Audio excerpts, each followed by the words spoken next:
ትክክለኛ ዲዛይን የተደረገው በእግዚአብሔር ክብር ውስጥ ውሎ እንዲያድር ነው። በእኔ እምነት ሰው ከእግዚአብሔር ክብር ውጪ ሙሉ ጭንቅላቱ ሙሉ አይሆንም። አንዳንድ ጊዜ ሰው አበደ እንደ ይሄን ሰው ብላችሁ አታውቁ?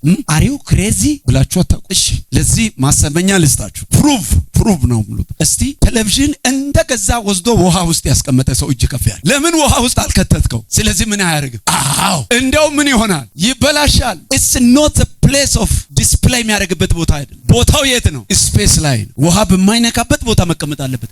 ከፍ ያለ ቦታ መቀመጥ አለበት። ውሃ ውስጥ ከገባ ስራ ያቆማል። ለምን እንዲሰራ ሙሉ አቅሙን ሰጥቶ ቴሌቪዥኑ እንዲጫወት የተፈለገው ቦታ ውሃ ውስጥ አይደለም። የሰው ልጅ እንደዚህ በእግዚአብሔር ክብር ውስጥ ሲመጣ ወደ እግዚአብሔር ክብር ውስጥ ሲገባ ይሄ የማሰብ አቅሙ በኃይል ይጨምራል። በመልካም ነገር የተሞላ የማከናወን አቅሙ በኃይል ይጨምራል። out of the glory and in the glory የሰው ልጅ በጣም ልዩነት አለ። ሙሉ ሊሆን አይችልም። ከእግዚአብሔር ክብር ውጪ ሲሰራና በእግዚአብሔር ክብር ውስጥ ሆኖ ሲሰራ ሰማይና ምድር። ስለዚህ ከምንም በላይ ከማንም በላይ የእግዚአብሔር ክብር እኛ እንፈልገዋል። ዋይ ያለ እርሱ ሙሉ ሙሉ ዲስፕሌይ ማድረግ ስለማንች አንድ ሰው በእግዚአብሔር ክብር ውስጥ ሆኖ የሚያከናውነውን አይነት ከእግዚአብሔር ክብር ውጭ ሆኖ ማከናወን አይችልም። እግዚአብሔር የሰው ልጅን እንደፈጠረ የሆነ ቦታ መርጦ ይኖር ብሎ አለቀቀው። አንበሳን ለቀቀው፣ ፍየልን ለቀቃት፣ ማንኛውም ነገር ለቀቀውና የሰውን ልጅ ግን የፈጠረውንም የሰው ልጅ ኤደን ገነትን በምስራቅ ሰራ ይልና የፈጠረውንም የሰውን ዘር ከዚያው አኖረው ይላል። ከዚያው አኖረው ኤደን ገነትን ሰርቶ እዚያው አኖረው ይላል። ያ ኤደን የሚለው ንግግር በኤቨሬስት የእግዚአብሔር ፕሬዘንስ ማለት ነው። የእግዚአብሔር ክብር፣ የእግዚአብሔር መገኘት። እስቲ ከኔ ጋር የእግዚአብሔር መገኘት በሉ። የእግዚአብሔር መገኘት በሞላበት በዚያ ስፍራ እንዲኖር የሰው ልጅ የፈጠረውንም የሰው ልጅ ከዚያው አኖረው ይላል። እየሰማችሁኝ ነው? ኢየሱስ ጌታ ነው። እስቲ ከኔ ጋር ናችሁ? አዳምና ሔዋን ምን ይላል? they hide themselves from the presence of God ይላል። ከእግዚአብሔር ክብር ውስጥ ራሳቸውን ምን አደረጉ ይላል? ደበቁ ይላል። ኃጢአት ከመስራታቸው በፊት አዳምና ሔዋን ልብስ የላቸውም። ልብሳቸው ምንድነው? የእግዚአብሔር ክብር። እስቲ አንዴ የእግዚአብሔር ክብር በሉ እባካችሁ። የእግዚአብሔር ክብር ልብስ ይሆናል፣ ልብስ ይሆናል። አሜን። እና ይሄው ምንም አይነት ማለት ጀስት የሰው ልጅ የእግዚአብሔር ክብር ለብሶ ሲንቀሳቀስ፣ እባካችሁን ተረዱልኝ፣ የእግዚአብሔርን ክብር ለብሶ በሚንቀሳቀስበት አይነት ህይወት የትም የለም። ስለዚህ ነው የስኮላርስ የመጽሐፍ ቅዱስ ምሁራን እንደዚህ ይላሉ፣ the exciting life in the world is walking by Holy Spirit። አሜን። በዓለም ላይ ደስተኛ ወይም የመጨረሻ በደስታ የተሞላ ህይወት ማለት በእግዚአብሔር መንፈስ ቅዱስ ክብር ውስጥ መመላለስ ነው። አሜን። ዘንድሮ ይህ ዘመን ለኔ የክብር ዘመን ነው። የክብር ዘመን ብዬ ስናገር ከዚህ በፊትም ደጋግሜ ተናግሬያለሁ። ሸምዝ መቀየር፣ ጫማ መቀየር ሳይሆን አሜን፣ በእግዚአብሔር ግሎሪ ውስጥ ወክ ያደረግን የምንጨርስበት ዓመታችን ነው። እስቲ አንዴ በጌታ በኢየሱስ ስም በሉ፣ በእግዚአብሔር ክብር ውስጥ ዓመቱን ጀምሬዋለሁ። በእግዚአብሔር ክብር ውስጥ ሆኜ ይህን ዘመን እጨርሳለሁ በሉ። አራ አሜን። ኮንቲኒየስሊ በእግዚአብሔር ክብር ውስጥ ኢንክሪዚንግ አለ፣ መጨመር አለ። ከአንድ ክብር ደረጃ ወደ ሌላ ክብር ደረጃ መሻገር አለ። በኢየሱስም ይሄ ሁሉ ዘንድሮ ይሆናል። የሰው ልጆች የእግዚአብሔርን ክብር ወይም ክብር የሚባለውን ነገር በህይወታቸው የሚያንቀሳቅሱበት ሶስት መንገዶችን ሮብለት አንስቻለሁ።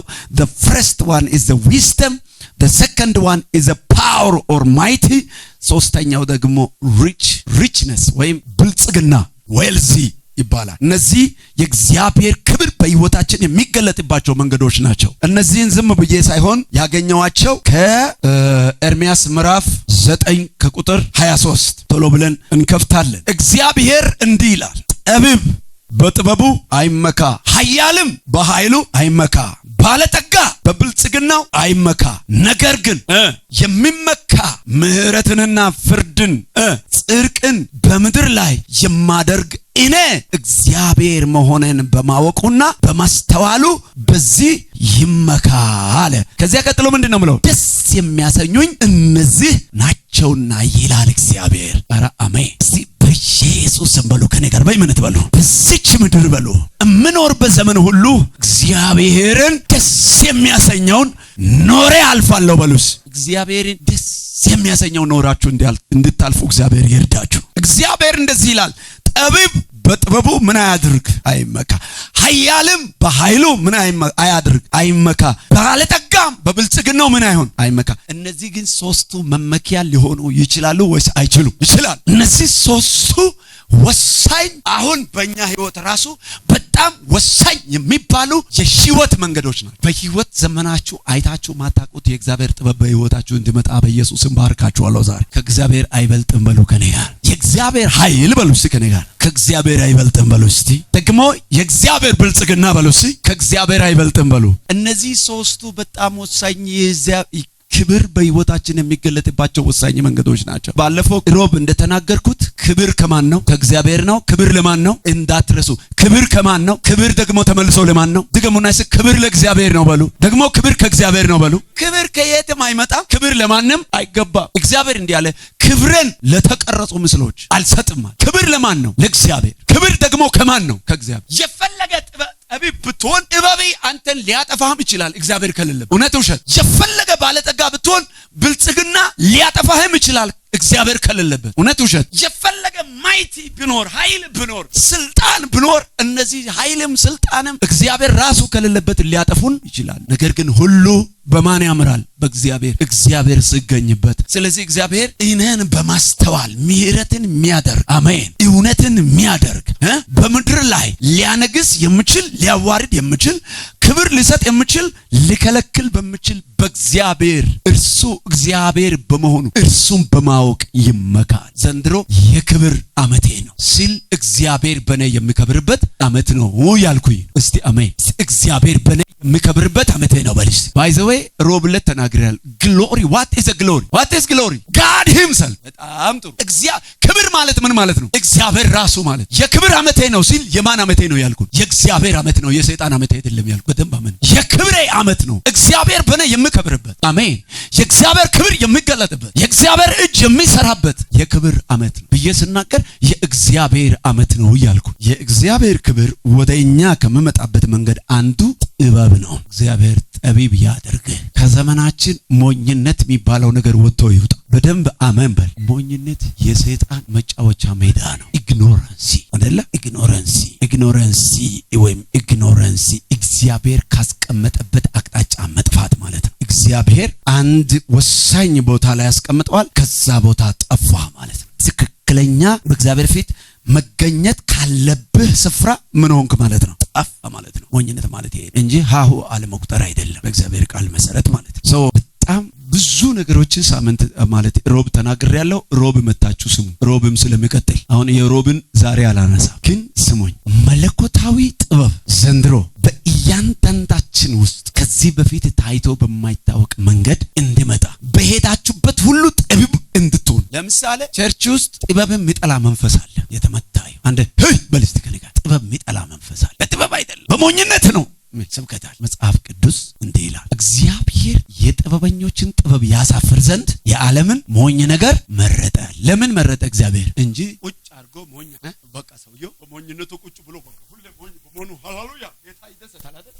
ያንን ሰውዬ በራሱ እግዚአብሔር በራሱ ጥበብ ሞልቶት እኔ ጠቢብ ነኝ የምለው ሰውዬ ለማሳፈር ለመጠቀም ነው እንጂ ሁሌ ሞኝ አድርጎ ቁጭ አድርጎ ጌታ ሆይ ሃሌሉያ ያስባለ ለማስቀመጥ አይደለም። ይሄን ያልገባው ሰው በሙሉ ጥበብ ይጠላል። የምትጠላው ነገር ደግሞ ካንተ በኪሎ ሜትር ይርቃል። ኢፍ ዩ የምትወደው ነገር ይቀርባል፣ የምትጠላው ነገር ግን ካንተ ምን ይሆናል? ይርቃል። መጽሐፍ ቅዱስ እንደዚህ ይላል፣ ጥበብንና ዕውቀትን ጠልተሃልና ለእኔ ካህን እንዳትሆን እኔም አንተን ጠልቻለሁ ይላል። ጥበብንና ዕውቀትን ጠልቷልና ሕዝቤ ዕውቀት ከማጣቱ የተነሳ ምን ሆኗል? ጠፍቷል። በምድር ላይ ያለ ዲስትራክሽን በሙሉ የጸሎታችን ብዙ ጸሎታችን መልስ ያጣው መለኮታዊ ጥበብ አተን ነው። መለኮታዊ ጥበብ ላያችን ላይ ካለ በየቀኑ እየበለጥን እናድራለን። ኤክሰለንሲ በእኛ ህይወት ውስጥ ይሰራል። ዳንኤል በጥበብ የተሞላ ሰው ነው ይልና ከአብሮት ካሉ ሰዎች ሁሉ ምን ሆነ ይላል? በለጠ ይላል። ዛሬ አንድ ሰውን በብልጫ የሚያራምድ ጥበብ መንፈስ ያገኘው። ጥበብ መንፈስ በላዩ ላይ ያለበት ሰው እንዴት ይሆናል ብላችሁ ካላችሁ ትንሽ ሰው ሆኖ ትልቅ ነገር ይሰራል። ሰውየው ስታዩ ትንሽ ነው፣ ውጤቱ ግን ዓለምን የሚያነጋግር ነው። ሞገስ ያለው በስራ ቦታ ሞገስ ያለው ስራ፣ በትምህርት ቤት ብልጫ ያለው ስራ፣ በአገልግሎት ቦታ ብልጫ ያለው ስራ እንድትሰሩ አምላካዊ ሞገስ ይግባባችሁ፣ አምላካዊ ጥበብ ይግባባችሁ። እንደዚህ ይላል። ኢየሱስን አዩትና አባቱን እናውቃለን፣ የአናጺው ልጅ ነው፣ እናቱንም እናውቃታለን፣ ማርያም ናት። ይህን ጥበብ ሁሉ ከተማረ ብሎ ምን ሆኑ ይላል። በኢየሱስ ላይ ሲሰራ የነበረ ያ ጥበብ በኢየሱስም ዛሬ አንድ ሰው ላይ ይስራ። በእኔ ይሰራል በልስ ከነ ጋር ምን the wisdom of God አሜን። ሃይላይት ልንገራችሁ different levels of wisdom የጥበብ ደረጃዎች አሉ። ጥበብ ሁሉ በአንድ እንትን አይደለም ያለው ደረጃ አለ። በሊስታ ተቀበለ ያለው ሰው ይሄ እርግጠኛ ሆኜ የምነግራችሁ ግን በክርስቶስ ኢየሱስ ቶፕ ሌቭል ለኛ ቶፕ ሌቭል ግን እኛን ኢየሱስ ራሱ ምን አለ ሞትን እኮ አንተ ነገር ይገባሃል መሰለኝ። ኢየሱስ ግን እኛን አፕሪሺየት አላደረገም። ምን አለ? የዚህ ዓለም ልጆች እናንተ በጥበብ ይበልጣሉ ነው ያለው። በጥበብ እናንተን ይበልጣሉ። ንግድ ቦታ ብገባ በጌታ ያልሆነው ሰውዬ እንዴት አባቱ ሸጉጦ የሚያተርፍበትን ሲስተም ሲያውቅ እኛ በጥበብ ጎሎብን ያ ሰውዬ በሟርት እኮ ነው ያለን ቁጭ አለ። ስራው ይፍረስ። ዛሬ ነግሬያችኋለሁ። እግዚአብሔር አምላክ የሆነ ቦታ ላይ አይምሮህም ቡን ነው ያረጋል፣ ክፍት ያረግልሃል። በኢየሱስ ኢየሱስ ነው የተናገረው። የዚህ ዓለም ልጆች በጥበብ እናንተን ይበልጣሉ። እናንተ ጠቢብ መሆን ሲገባችሁ ጠቢብ መሆን አቃታችሁ እያለ ቶፕ ሌቭል ግን ለእናንተ ተዘጋጅቶ እያለ የመጨረሻው የጥበብ ሌቭል ከፍታው ለእናንተ ተዘጋጅቶ እያለ ባይ ዘ ዌይ ጥበብ በሶስት ይከፈላል። አንደኛው ጥበብ ሃሌሉያ ሶፊያ ይባላል። ሶፊያ ማለት በሪዲንግ the heart of God ማለት ነው። by Holy Spirit through Holy Spirit በመንፈስ ቅዱስ የእግዚአብሔርን ልብ ማንበብ ማለት በእግዚአብሔር ልብ ውስጥ ያለውን ወደ ምድር የማምጣት ወይም the wisdom that known by revelation በመገለጥ ብቻ የትኛውም ትምህርት ቤት ገብተህ ኦክስፎርድ ዩኒቨርሲቲ ገብተህ የማታገኘው ጥበብ የምታገኘው ከሰማይ ሰማያት። ሁለተኛው ናቹራል ዊዝደም በተፈጥሮ የሚገኝ ባለፈው ናቹራል ዊዝደም ሳነሳ ሽሮ ወጥ መስራት ለኢትዮጵያውያን አንድ ተራ ወንድም አንስቼ ሽሮ እንዴት ነው የሚሰራው ብዬ ብል አሁን ቁጭ አድርጎ ይናገራል። ከየት ነው ያገኘው? እስ ኮማን ዊዝደም እግዚአብሔር ዛሬ ከኮማን ዊዝደም ያወጣል። ሰፈር ሁሉም ያውቀውን አታውቅም አንተ። ሰፈር ማያውቀውን ታውቀዋለህ by the Holy Spirit። አንዴ አሜን በልስቲ። አሁን መንፈስ ቅዱስ አንድ ነገር ይናገረኛል። እዚህ ውስጥ ገብቼ ላወራ ነበረ ተመለስኩኝ። አሁን መንፈስ ቅዱስ አንድ ነገር ይናገረኛል። የሆነ አውሬ ያሳደረው ሰው ነው መንፈስ ቅዱስ የሚያወራኝ። ማካታራ ዲያቦስ በኢየሱስ ስም ያንን አውሬ ገድየዋለሁ። አፉን ከፍቶ እንደዚህ ለመዋጥ እየታገለ ያደረበት ሰው እዚህ ጉባኤ ውስጥ አለ። ዛሬ ያንን አውሬ ወግቻለሁ በኢየሱስ። እሺ ካለውበት እንዳልወጣ ኮማን ማንም ሰው የሚያውቀው ሃ ሁ ሄ ሆ ስንቱን ዘልያለሁ አላውቅም። this is common ሙስሊሙ ሊያውቅ ይችላል፣ ኦርቶዶክሱ ሊያውቅ ይችላል። የእግዚአብሔር ልጆች ብቻ አክሰስ የሚያደርጉት ጥበባል። it's not common it's gift። አሜን። በደንብ አሜን አልወደድከውም መሰለኝ። ሌላው ደግሞ ዲሞኒክ ዊዝደም የሚባል ሶስተኛው ዲሞኒክ አጋንንታዊ ጥበብ። ይቺ ጥበብ ይላል መጽሐፍ ምድራዊ ነች ደግሞ አጋንንታዊ ነች ይላል አይደለ? ያዕቆብ መልእክት ላይ ከምድር ነች፣ ስጋዊ ነች፣ የምድር ነች፣ ከዚያስ የሰይጣን የአጋንንት ነች ይላል። እሷም ጥበብ ነች። አንዳንድ ሰው የአጋንንትን ጥበብ ስቦ ቤቱ አምጥቶ ካው ይላል። እግዚአብሔር ከቤታችሁ የአጋንንትን ጥበብ ያስወጣው። አንዳንድ ሰዎች ጠንቋይ ቤት የሚሄዱት ለምንድን ነው? ጥበብ ፍለጋ ነው። የምን ጥበብ? የአጋንንት ጥበብ። እስቲ አንዴ የአጋንንት ጥበብ አልፈልግም በልስ ከነጋ። ይኸው ስማ፣ አሁን አንዳንድ ሰዎች ጠንቋይ ቤት ሄደው የሚያመጡት ጥበብ የማን ጥበብ ነው? የአጋንንት። እቺን ነገር ያዛት፣ ከኪሲ አትጣላት። እከለና እከለ ሰፈር ላይ አሉ አይደል? አዎ፣ ለነሱ ወስደ ቅበር። ከዛ ምሽት ደግሞ ስንት ሰዓት ላይ ተንከባለል? 9 ሰዓት ተንከባለል። ከዛ ደግሞ እንደዚህ። ይሄ አሁን የማን ጥበብ ነው? የሰይጣን ጥበብ። የሰይጣን ጥበብ ባይዘወይ ጠንቋዮች ጋር ብቻ አይደለም ያለው። መጽሐፉ ይናገራል። ይህ ጥበብ ባለበት ቅንዓት፣ ክርክር፣ ጩኸት፣ ነውጥ አለ ይላል አይልም? ይላል። ይሄ ጥበብ ባለበት ክርክር፣ ነውጥ፣ ክፋት፣ አመጽ አለ። የላይኛይቱ ጥበብ እንዴት ናት አለ? በተግባሯ ምንድነች? እሺ ባይ፣ ገር፣ ታራቂ። አሜን። እግዚአብሔር በዚች ጥበብ ይሙላል። አቤት። ስለዚህ እግዚአብሔር አምላክ the wisdom of God በእኛ ህይወት ላይ በሚገለጥበት ጊዜ ባልታወቀ ፍጥነት ማይቲ የሆነ ወርክ በእኛ ውስጥ ይታያል። በጣም ከምናስበው በላይ የሆነ የእግዚአብሔር የሥራ ውጤት በህይወታችን ይታያል። እግዚአብሔር አምላክ በዚያ ውጤት ይሙላል። አረ አሜን። ጌታ ሆይ በሉ ከኔ ጋር ከዚህ ሰዓት ጀምሮ መለኮታዊ ጥበብን በሉስ በመንፈስ መገናኘት ፈልጋለሁ በሉስ። የመጀመሪያ መለኮታዊ ጥበብ ወደ ህይወታችሁ ውስጥ ሲገባ የምታደርጉት የመጀመሪያው ነገር ምን እንደሆነ ልንገራችሁ። ትክክለኛ ውሳኔ የምትወስኑ ሰዎች ያደርጋችሁ። ባለፈው ይሄን ወስኜ ነበር፣ አሁን ፈረሰብኝ። ደግሞ ድጋሜ ይሄን ወስኜ ነበር፣ አሁን ፈረሰብኝ። ባለፈው ትምህርት ቤት ገባለሁ ብዬ ነበር፣ ደግሞ አሁን ንግድ ገባለሁ ብዬ ነበር፣ ደግሞ ንግዱ እንትን ከዛ ደግሞ እንደዛ ሆናለሁ ብዬ ነበር፣ አሁን ደግሞ እንደዚህ ሆኖብኝ፣ አሁን ደግሞ እንደዛ ሆናለሁ ብዬ አንተ ወስከ ሆነብኝ። lack of divine wisdom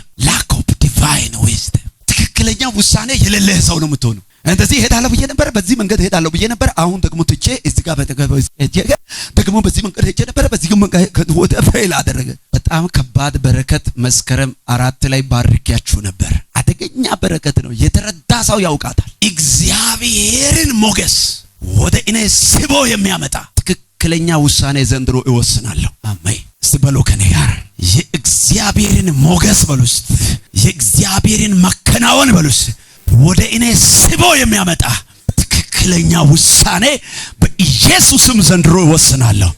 መወሰን ብቻ አይደለም ደግሞ አከናውናለሁ። እንደዚህ አይነት ሰው መሆን የምትችለው መለኮታዊ ጥበብ ላይ ሲመጣል። ያ ጥበብ ሲመጣ ክብር አንተ ጋር መጥቷል ማለት ነው። የክብር ዘመን ይሄ ነው ማለት ነው። እስቲ አሜን በሉ። ጥበብ ሲመጣ ክብር እንደሚመጣ አንድ ምሳሌ ልንገራችሁና ልጨርስ። እንደዚህ ነው። ሶሎሞን በህልሙ ነው አይደለ መለኮትን ኮኔክት ያደረገው በህልሙ ነው። ይሄን ያህል ህዝብ ላይ ምን አድርገኸኛል? ሾመኸኛል። ስለዚህ እግዚአብሔር አባት ሆይ ምን እፈልጋለሁ? ጥበብና ማስተዋልን ስጠኝ ብሎ እግዚአብሔርን ስለለመነ እግዚአብሔር ደስ ተሰኘ ይላል። እስቲ ማስተዋል ስጠኝ ብዬ ጸልዬ አውቃለሁ የምትሉት ጸልዬ አውቃለሁ። አሁን ይሄ ዝም ብሎ ምግብ ይዞ ሃሌሉያ ጌታ ሆይ ማስተዋል ስጠኝ፣ አሜን ሃሌሉያ፣ እንዲህ አይነት ጸሎት አይደለም። ያከረረ አደገኛ የከረረ ጸሎት እግዚአብሔር ሆይ በማስተዋል ሙላኝ። እግዚአብሔር ሆይ በኢየሱስ ላይ ያለ የማስተዋል መንፈስ በእኔ ላይ ይምጣ። አሜን። በትጋት የሚመጣ ነገር ነው እንጂ ዝም ብሎ ሃሌሉያ ጌታ ሆይ በነገር ሁሉ ማስተዋል ስጠኝ፣ ሃሌሉያ አሜን። ፍጻሜ ላይ አትተኛ በላ ተቀበል ላይ በአንተ ህይወት ፍጻሜ ላይ አታንቀላፋ በላ ተቀበል ላለው ሰው ይሄ በደንብ አደገኛ ነገር እኮ ነው። አሁን የተናገርኩት ለገባው ሰው ገብቷል። በአንተ ህይወት ፍጻሜ ላይ ማንቀላፋት ይብቃ። this is your destiny I never sleep። በራሴ ህይወት ፍጻሜ ላይ አልተኛም። በኢየሱስ የምትተኛው የህይወትን ፍጻሜ አኮምፕሊሽ ካደረክ በኋላ ነው መሆን ያለበት። በደንብ ስሙኝ። ድንግል ትጸንሳለች፣ ወንድ ልጅም ትወልዳለች፣ ስሙንም አማኑኤል ብላ ትጠራዋለች የሚለው ትንቢት የተነገረው በኢሳያስ ነው። የተነገረው ደግሞ ከ700 ዓመት በፊት ነው። ማርያም የምትባል አንዲት ድንግል ወንድ ልጅ ትወልዳለች፣ ኢየሱስ የሚባል ልጅ ትወልዳለች የሚል ተስፋ ቃል የለም። እስቲ አንተ የለም በልከኔ ጋር አለ። ማርያም አባቷ አወንቄ እናቷ ሐና የተባለች ማርያም የምትባል አንዲት ድንግል ወንድ ልጅ ትወልዳለች የሚል ትንቢት አለ። ጀነራል ነው ትንቢቱ። ጀነራሊ ምን የሚል ትንቢቱ? ድንግል ትጸንሳለች፣ ወንድ ልጅም ትወልዳለች፣ ስሙንም አማኑኤል ብላ ተጠራ። በዚያ ትንቢት መሰረት ግን ራሷን የምታዘጋጅ አንድ ሴት ተገኘች። ራሷ ለትንቢቱ ተገኘች። ምስጢር ነገር አሁን ስናገር ከገባ ገብቷል፣ ካልገባ ምንም ልረዳጅ። እስቲ ንገረው አጠገብ ላይ ላለው ሰው ለትንቢቱ ተገኘች በለው። አጠገብ ላይ ላለው ሰው ሪጀክት ብታረግ ያመልጣታል ማለት if she reject that prophecy በዛው ላይፍ አንጻር ባትኖር ያ ትንቢት አመልጧታል። የተነገረኝ ነገር ጋር እየተዘጋጀው ነኝ የሚል ሰው ከተነገረኝ ነገር ጋር ለመገናኘት ኤቭሪዴይ ዝግጅት ላይ ነኝ የሚል ሰው እጅ ያውጣ። ለዚያ ሰው ነው ዛሬ መለኮታዊ ጥበብ ይመጣለታል። ትንቢቱ ጀነራል ነው ግን she is preparing herself። ሶሎሞን ጥበቡን ተቀበለ ከእግዚአብሔር። ተቀብሎ ያለ ሁለት ሴቶች የአንድ ባል ሚስት ይሁኑ አይሁኑ አይታወቅም፣ መጽሐፉ አይናገር። ሰውየው የለም። ለክርክር ሲመጡም ባለቤቱም የልጃቸው አባት የለም፣ የት እንዳለ አይታወቅም። ግን ሁለቱ አንድ ቤት ያድራሉ። በምን አጋጣሚ እንደሆነም አይታወቅም። አንዷ በራሷ ልጅ ላይ ተኝታ በጡት ገላ አደረች። ጠዋት ስትነሳ እንዲህ ስታይ ልጇ ሞቷል። በስመ አብ ወወልድ ወመንፈስ ቅዱስ አትል አትቀርም። ከዛ ክፉ ጥበብ ወደ ውስጧ መጣ አይደለ? ክፉ ጥበብ ወደ ልቧ መጣ። የሰይጣን ጥበብ ምን አደረገች? የሞተው የራሷን ተሸክማ ያቺ እንቅልፍ ላይ ስለሆነች ቀስ አርጋ ኮሽ ካለ ሰው ይነቃ ኮሽ ሳይ ቀስ አርጋ ከእቅፏ ብድግ አርጋ የራሷን አምጥታ ጀስት እሷ አቅፋ እንዳስቀመጠች እንዲህ አርጊ የሷን አቅፈሽ ቁጭ በይ የሚል ጥበብ ውስጧ ገባ። ከዛ አድርጋ ቁጭ ያቺ ነቅታ ስታይ እንዲህ ብታንከባለል ልጁ ሞቷል። የሞተው ደግሞ የማን አይደለም? የኔ አይደለም ማለት ይሄ አንደኛ ሞቷል፣ ሁለተኛ የኔ ልጅ አይ በደንብ ትኩር አርጋ ስታይ የሷን ልጅ ማን አቅፏል? ያቺ ሴትዮ አቅፋለች። ቦይ የሞታው የኔ ነው ብዬ አላለቅስም አለች። ልጅሽ ሞቷል። አራ ወይኔ ልጅሽ ሞተች ምናምን። አልሞተም የኔ አይደለም ይሄ የኔ አይደለም ያ ያቀፍሽው እሱ የኔ ነው ብላ ያቺ አደገኛ ሆነች። ብርሃን በሆነ ጊዜ ይላል ሴትዮዋ ያችን ድርጊት የጨረሰችው በምንድን ነው? በጨለማ ነው። በልስቲ ጨለማ የተመታ ይሁን። የሰይጣን ጥበብ ብዙ ጊዜ የሚሰራው በመቼ ነው? ጨለማ ላይ ነው። ከዚህ ደቂቃ ጀምሮ ከአንድ ሰው አይን ላይ ጨለማ አንስቻለሁ። አንድ ጮክ በልና አያለው በልስቲ አንዴ አልሸወድም በል በኢየሱስ። እቺ ሴትዮዋ የተሸወደችው በምንድን ነው? በጨለማው። ጨለማና እንቅልፍ የተመታ ነገር ነው። አደገኛ ነው። ጥንቃቄ አድርግ። አዎ በጣም ከባድ ነው። ነግሬያለሁ። በኋላ አሁን በዚህ ተሸውዳ ቁጭ አለች። ከዛ ይሄ ዋይ ጉድ ነው እኔ በብሱም አልሰማም ብላ እቺ ሴት ሰማይ ቀወጠች። ይሄ ነገር ሄዶ ወደ ማን ደረሰ? ወደ ሰሎሞን ወደ ንጉስ ቤተ መንግስት ድረስ የሚደርስ ነገር ወረዳ ደረሰ። ከወረዳ ክፍለ ከተማ፣ ከክፍለ ከተማ ከከተማ ፌደራል ደረሰ። ንጉሱ አለ ሰሎሞን እያሟሟቀ ነው ያለው። ተቀብሎ ያለው ነገር አለ የተቀበለው ነገር አለና የቱን ጉዳይ ልፍታ ያለ ነው የተቀመጠው። ከዛ አምጣ እንዲህ እንቆንቅልሽ የሆነ ነገር ገጠመን። አምጣው ምን ችግር አለ? ወደዚህ አምጣዋል። ከዛ ንጉስ ምን ሲያደርግና ያለን ብሎ አገር ሙሉ ጉዳዩ ይህ የሰሎሞን ዝና አገር ሁሉ ላይ ወጣ ይላል። ጉዳዩ በአገር ሁሉ ተሰማ ማለት ነው። ገብቷችኋል? ስለዚህ አምጣ አለ። እሺ አንድ ጎረምሳ ደንበኛ ጎረምሳ አምጡልኝ። እሺ ሁለቱም ሴቶች አምጣ አለ። እሺ በቃ አሁን ይሄ ሕያው ያለው ልጅ በህይወት ያለው ልጅ ለሁለት ይሰንጠቅና ይሰጣት ማለት ለሁለቱ ተከፍሎ ይሰጣት ብሎ ንጉሱ ፈረደ። የዛን ሰዓት ንጉሱ የማን ልብ ለማወቅ ነው ይሄን የሚያደርገው?